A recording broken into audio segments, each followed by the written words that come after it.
اعوذ باللہ من الشیطان الرجیم، بسم اللہ الرحمن الرحیم۔ سامعین و ناظرین کرام، السلام علیکم ورحمۃ اللہ وبرکاتہ۔ آج کا پروگرام جماعت احمدیہ کے جلسہ سالانہ کے تعارف کے سلسلہ میں ہے۔ سیدنا حضرت مسیح موعود علیہ السلام نے دسمبر 1891 میں ایک کتاب آسمانی فیصلہ لکھی۔ اس کتاب میں آپ نے نام نہاد مکفرین علماء کو آسمانی فیصلہ کی دعوت دی۔ آپ اس کتاب کے ٹائٹل پیج پر اس کتاب کی وجہ تصنیف بیان کرتے ہوئے لکھتے ہیں یہ کہ میاں نذیر حسین دہلوی اور ان کے شاگرد بٹالوی کو، جو مؤلف رسالہ حاضہ صاحب کتاب اذا الافہام اور توضیح مرام کو کافر اور دجال اور کذاب اور ملحد اور بے ایمان اور ملعون اور دور از رحمت رحمان ٹھہراتے ہیں، اور ایسا ہی ان کے تمام ہم خیالوں، مولویوں، صوفیوں، پیرزادوں، فقیروں، سجادہ نشینوں کو آسمانی فیصلہ کی طرف دعوت، اور نیز ان کے گزشتہ مباحثات کی کیفیت۔ سامعین و ناظرین کرام، مولوی نذیر حسین صاحب دہلوی ایک مشہور عالم تھے۔ ان کے خاص شاگرد مولوی محمد حسین صاحب بٹالوی بھی ہندوستان بھر میں مشہور تھے۔ گو یہ دونوں استاد اور شاگرد خود بھی اپنے مخالف علماء کے فتاوی تکفیر کا شکار تھے، پھر بھی یہ دونوں سیدنا حضرت مسیح موعود علیہ السلام کی مخالفت میں بہت بڑھے ہوئے تھے۔ مولوی نذیر حسین صاحب نہ تو سیدنا حضرت مسیح موعود علیہ السلام سے کوئی مباحثہ کرتے تھے اور نہ مخالفت چھوڑتے تھے۔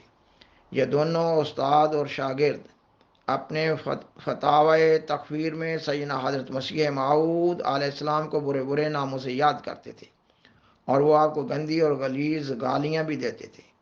آپ 29 ستمبر 1891 کو دہلی تشریف لے گئے اور ایک ماہ تک وہاں قیام کیا۔ اس قیام کے دوران آپ نے مولوی نذیر حسین صاحب کے نام اشتہار بھی دیے اور خطوط بھی لکھے۔ آپ نے اپنے اشتہارات اور خطوط میں لکھا کہ آپ صحیح العقیدہ مسلمان ہیں۔ آپ نے بار بار وضاحت کی کہ ایک ہی متنازع فی امر وفات مسیح علیہ السلام ہے، مگر مولوی نذیر حسین صاحب اور ان کے شاگرد اور ہم نوا علماء اپنی روش، تکفیر بازی و مغلظات سے باز نہ آئے۔ تب آپ نے ایسے مکفرین کو آسمانی فیصلہ کی دعوت دینے کے لیے آسمانی فیصلہ کے نام سے کتاب لکھی۔ اس میں آپ نے پھر اپنے عقیدہ اسلام اور ایمان کی بڑے آبدار الفاظ میں وضاحت کی۔ آپ اپنی خدمات دینیہ کو اپنے عقیدہ اسلام اور ایمان کے ثبوت میں پیش کرتے ہوئے لکھتے ہیں یہ کہ جو شخص اس عاجز کی تالیفات براہین احمدیہ اور سرما چشم عاریہ وغیرہ کو غور سے پڑھے، اس پر بخوبی کھل جائے گا کہ یہ عاجز کس جانثاری کے ساتھ خادم دین اسلام ہے، اور کس قدر رسول کریم صلی اللہ علیہ وآلہ وسلم کی عظمتوں کے شائع کرنے میں فدا شدہ ہے۔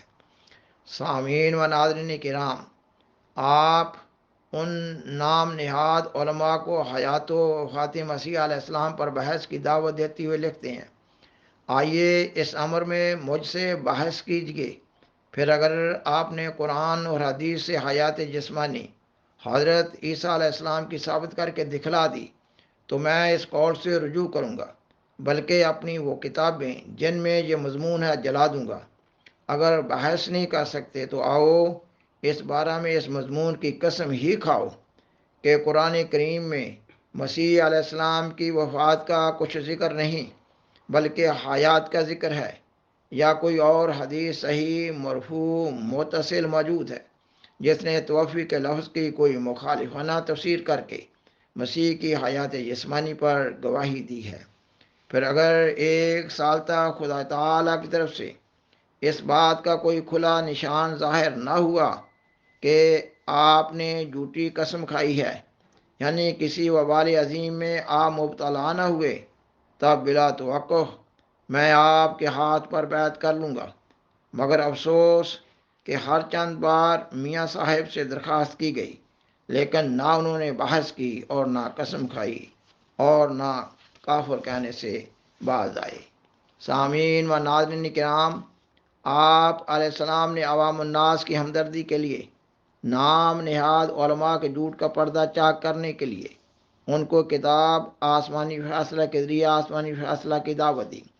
آپ علیہ السلام نے ان لوگوں کو کثرت بشارات، کثرت استجابت دعا، کثرت انکشاف موغیبات اور کثرت انکشاف معارف قرآن کے مقابلہ کے لیے بلایا اور اس روحانی مقابلہ کا طریقہ کار بھی درج فرمایا، یہ کہ لاہور میں ایک انجمن قائم کی جائے اور اس انجمن کے ممبر فریقین کی رضامندی سے مقرر کیے جائیں۔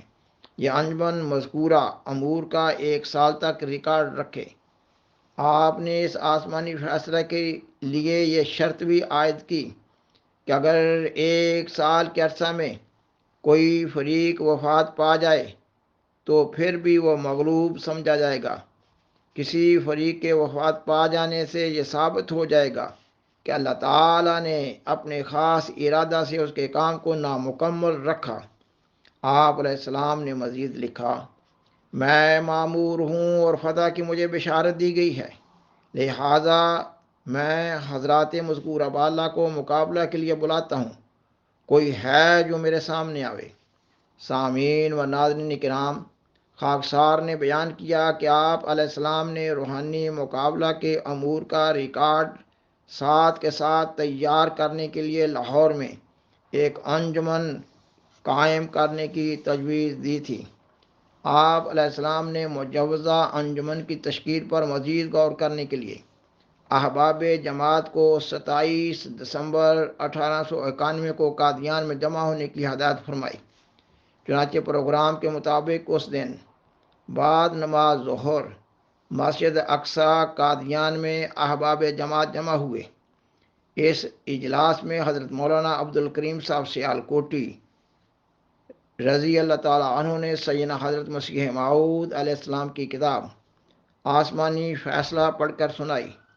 مجوزہ انجمن کے ممبران کے انتخاب کے لیے یہ فیصلہ ہوا کہ سر دست کتاب آسمانی فیصلہ شائع کر دی جائے تاکہ اس سلسلہ میں مخالفین کا موقف بھی منظر عام پر آ جائے۔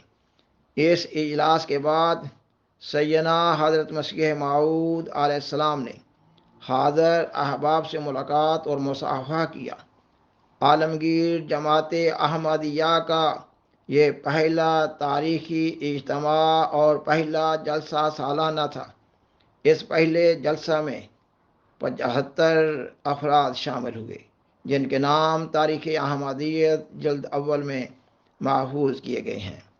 سامعین و ناظرین کرام، سیدنا حضرت مسیح موعود علیہ السلام جلسہ سالانہ کی عظمت کے سلسلہ میں بیان فرماتے ہیں، اس جلسہ کو معمولی انسانی جلسوں کی طرح خیال نہ کریں، یہ وہ امر ہے جس کی خالص تائید حق اور اعلاء کلمہ اسلام پر بنیاد ہے۔ اس جلسہ کی بنیادی اینٹ خدا تعالی نے اپنے ہاتھ سے رکھی ہے اور اس کے لیے قومیں تیار کی ہیں جو عنقریب اس میں آ ملیں گی، کیونکہ یہ اس قادر کا فعل ہے جس کے آگے کوئی بات انہونی نہیں۔ اور سیدنا حضرت مسیح موعود علیہ السلام نے اس پہلے جلسہ کے فوراً بعد بذریعہ اشتہار تمام جماعت کو اس فیصلہ کی اطلاع دی کہ آئندہ ہر سال 27، 28 اور 29 دسمبر کی تاریخوں میں جماعت کا جلسہ منعقد ہوا کرے گا۔ اس جلسہ کے مقاصد کے سلسلہ میں آپ علیہ السلام نے فرمایا یہ کہ ان دنوں احباب جماعت آپ علیہ السلام کی ملاقات اور صحبت سے فیض یاب ہوں گے۔ احباب کو آپ کی زبان سے براہ راست اللہ تعالیٰ اور رسول مقبول سیدنا حضرت محمد خاتم الانبیاء صلی اللہ علیہ وآلہ وسلم کی باتیں سننے کا موقع ملے گا۔ اس طرح ایمان، یقین اور معرفت میں ترقی ہو کر بیعت کی غرض اور مقصد حیات کے پورا ہونے میں مدد ملے گی۔ نیز یہ کہ جلسہ کے مبارک موقع پر احباب جماعت سے جماعت کی ترقی کے لیے صلاح و مشورہ ہوتا رہے گا۔ ان دونوں جماعت کے لوگوں کو ایک دوسرے سے تعارف حاصل کرنے میں مدد بھی ملے گی، اور پھر ایک دوسرے سے میل ملاقات کے مواقع پیدا ہوتے رہیں گے۔ جو احباب جماعت دو جلسوں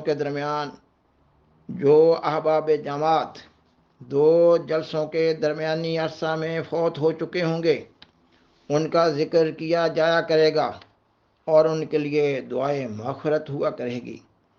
آپ علیہ السلام نے ان جلسوں کا ایک مقصد یہ بھی قرار دیا کہ دین اسلام کی اشاعت کے لیے اصلاح و مشورہ بھی ہوتا رہے گا۔ سامعین و ناظرین کرام، سیدنا حضرت مسیح موعود علیہ السلام کی ہدایت کی روشنی میں عالمگیر جماعت احمدیہ کے جلسہ سالانہ کا قادیان میں انعقاد ہونے لگا۔